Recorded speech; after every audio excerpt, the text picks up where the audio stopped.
Puan-puan biasakan doa ini ya. Rabbana atina min ladunka rahmah wa hayyi' lana min amrina rasyada. Wahai Allah, wahai Tuhan kami,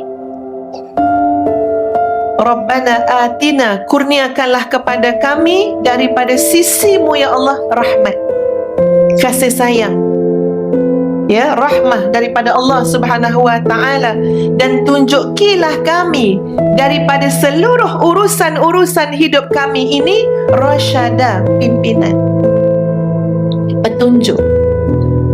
Apa patut aku cakap, bagi aku rasyada ya Allah, irsyad.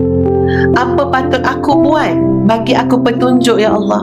Apa patut aku fikir, bagi aku petunjuk ya Allah. Apa patut aku rasa, bagi aku petunjuk ya Allah. Apa patut aku respon, bagi aku petunjuk ya Allah.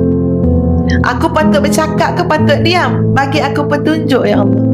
Rasyada. Sebab itu Ustaz percaya sahabat-sahabat sekalian, kalau orang faham sangat ya betapa besarnya makna doa ini, dia boleh berdoa dengan doa ini sehingga menitiskan air mata. Walaupun doa dia pendek je, tapi dia tahu kesan doa ini. Dia tahu keberhajatan dia terhadap doa yang seumpama ini.